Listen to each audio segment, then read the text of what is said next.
ক্ষুধার্ত আছি। উদরে শরীর বৃত্ত বেয়ে অনুভূত হতে থাকে প্রতিপলে সর্বগ্রাসী ক্ষুধা। অনাবৃষ্টি যেমন চৈত্রে শস্যক্ষেত্রে জেলে দেয় প্রভূত দাহন, তেমনি ক্ষুধার জ্বালা জেলে দেহ। দুবেলা দুমুঠো পেলে মোটে নেই অন্য কোনো দাবি। অনেকে অনেক কিছু চেয়ে নিচ্ছে, সকলেই চায় বাড়ি, গাড়ি, টাকা কড়ি, কারো বা খ্যাতির লোভ আছে। আমার সামান্য দাবি পুড়ে যাচ্ছে পেটের প্রান্তর। ভাত চাই, এই চাওয়া সরাসরি। ঠান্ডা বা গরম, সরু বা দারুণ মোটা রেশনের লাল চাল হলেও কোনো ক্ষতি নেই। মাটির শানকি ভর্তি ভাত চাই। দুবেলা দুমুঠো পেলে ছেড়ে দেব অন্য সব দাবি। অযৌক্তিক লোভ নেই, এমনকি নেই যৌন ক্ষুধা। চাইনি তো।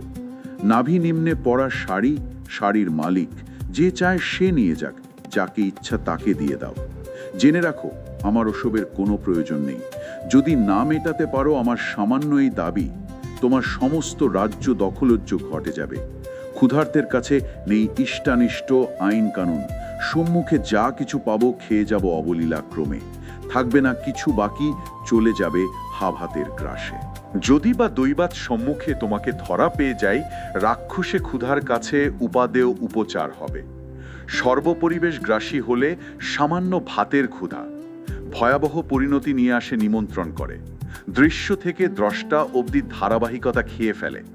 অবশেষে যথাক্রমে খাবো গাছপালা, নদীনালা, গ্রামগঞ্জ, ফুটপাত, নর্দমার জলের প্রপাত, চলাচলকারী পথচারী, নিতম্ব প্রধান নারী, উড্ডীন পতাকা সহ খাদ্যমন্ত্রী ও মন্ত্রীর গাড়ি। আমার ক্ষুধার কাছে কিছুই ফেলনা নয় আজ। ভাত দে হারামজাদা, তা না হলে মানচিত্র খাবো।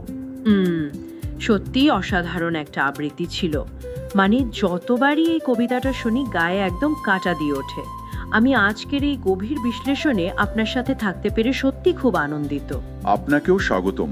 আর আজকের এই আলোচনায় আমরা কিন্তু শুধু একটা কবিতার কয়েকটা লাইন বা শব্দগুচ্ছ নিয়ে কথা বলছি না। মানে আমাদের মূল লক্ষ্য হলো মানুষের বেঁচে থাকার যে সবচেয়ে আদিম দাবি, চরম ক্ষুধা, আর সেই ক্ষুধা থেকে জন্ম নেওয়া যে তীব্র ক্ষোভ, তার মনস্তত্ত্বটা আসলে বোঝা। হ্যাঁ, রফিক আজাদের এই যে রূঢ় উচ্চারণ, এটা আসলে আমাদের বাধ্য করে নিজেদের অস্তিত্বের একদম মৌলিক জায়গায় ফিরে তাকাতে। ঠিক বলেছেন। তো আজকের আলোচনায় ঢোকার আগে একটা প্রশ্ন রাখতে চাই। ধরুন চৈত্র মাসের খরায় যেমন মাঠ ঘাট পুড়ে একেবারে চৌচির হয়ে যায়, ঠিক তেমনি পেটের ভেতর যখন ক্ষুধার দাবানল জ্বলে, তখন কি মানুষের আর কোনো জাগতিক মোহ অবশিষ্ট থাকে? আসলে শরীরবৃত্তীয় দৃষ্টিকোণ থেকে যদি দেখেন, যখন মানুষের শরীরে টিকে থাকার ন্যূনতম জ্বালানিটুকু থাকে না, মানে সাধারণ খাবারের কথা বলছেন তো? হ্যাঁ ঠিক তাই, তখন অন্যান্য সমস্ত মানবিক বা জাগতিক প্রবৃত্তি শূন্য হয়ে যায়। খেয়াল করে দেখবেন, কবিতার শুরুতেই কবি কিন্তু বাড়ি, গাড়ি, টাকা কড়ি বা খ্যাতির লোভকে একেবারেই বাতিল করে দিয়েছেন। এমনকি মানুষের যে সবচেয়ে আদিম প্রবৃত্তি, সেই যৌন ক্ষুধাকেও তিনি সম্পূর্ণ তুচ্ছ জ্ঞান করেছেন। একদম। এর পেছনের মনস্তাত্ত্বিক কারণটা হলো, মস্তিষ্ক তখন শুধু একটি সিগন্যালই পাঠায়, আর তা হলো সার্ভাইভাল বা টিকে থাকা। রাইট। এখানে কোনো দামি পাত্র নয়, সাধারণ মাটির শানকিতে দুমুঠো রেশনের লাল চালের ভাত চাওয়া হচ্ছে। মানে এটা একজন মানুষের সাধারণ বেঁচে থাকার অধিকারকে নিশ্চিত করার চূড়ান্ত প্রতীক।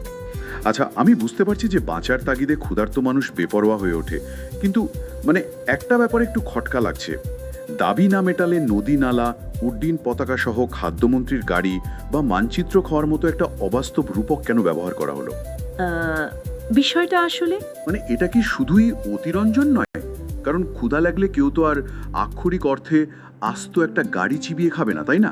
না না, এটা আক্ষরিক অর্থে কোনো রাক্ষসে ক্ষুধা নয়, বরং এটা হলো একটা দখলযজ্ঞ, বা বলতে পারেন পুরো সিস্টেমের বিরুদ্ধে এক সর্বগ্রাসী প্রতিবাদ।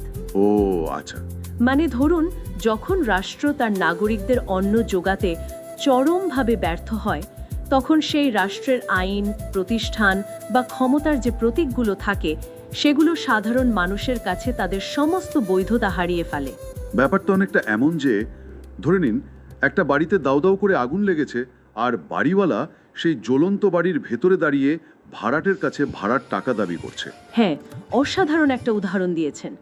রাষ্ট্র যখন জীবনের প্রাথমিক শর্তটাই পূরণ করতে পারে না, তখন মন্ত্রীর গাড়ি বা উড্ডীন পতাকার মতো ওই রাষ্ট্রীয় জাঁকজমকের আসলে আর কোনো মূল্য থাকে না।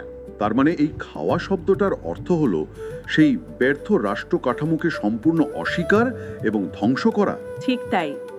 ক্ষুধা তখন আর কেবল ব্যক্তিগত শারীরিক যন্ত্রণার জায়গায় আটকে থাকে না, সেটা একটা রাজনৈতিক হাতিয়ার বা চরম বিদ্রোহের রূপ নেয়। আর ক্ষুধার্তের কাছে তখন আর কোনো আইন কানুন বা ভালো মন্দের বালাই থাকছে না। একদম।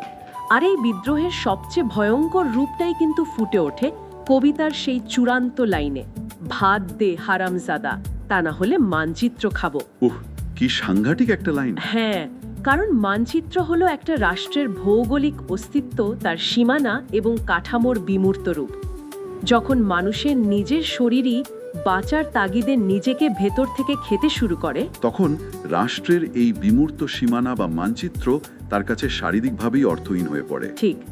সাধারণ মানুষের অন্ন জোগাতে না পারলে সেই মানচিত্র বা রাষ্ট্রের ধারণাটাই ক্ষুধার্ত মানুষের কাছে একদম অস্তিত্বহীন। মানে বেঁচে থাকার অধিকার না পেলে কোনো মানচিত্রই সাধারণ মানুষকে শেকল পরিয়ে রাখতে পারে না। এই উচ্চারণ আসলে শুধু একটা কবিতার লাইন নয়, এটি মানুষের মৌলিক মানবাধিকার ও মর্যাদার এক অনন্য দলিল। হ্যাঁ, যখন সাধারণ মানুষের অন্ন জোটে না, তখন প্রতিবাদের ভাষা হিসেবে কবিতা কতটা শক্তিশালী ও ভয়ঙ্কর হতে পারে, এই উচ্চারণ তারই প্রমাণ। আর ঠিক এখান থেকেই আমাদের সবার জন্য একটা গভীর চিন্তার জায়গা তৈরি হয়। মানুষের পেটে যখন খাবার থাকে না, তখন কি রাষ্ট্রের ভৌগোলিক সীমানার কোনো অস্তিত্ব তার কাছে সত্যি অর্থবহ থাকে? সত্যি ভাবার মতো বিষয়। মৌলিক মানবাধিকার যখন লুণ্ঠিত হয়, তখন ক্ষুধার্ত মানুষের কাছে দেশপ্রেমের আসল রূপটি আসলে কেমন দাঁড়ায়? আজকের মতো এই প্রশ্নটি ভাবনার খোরাক হিসেবে রেখে আমরা বিদায় নিচ্ছি।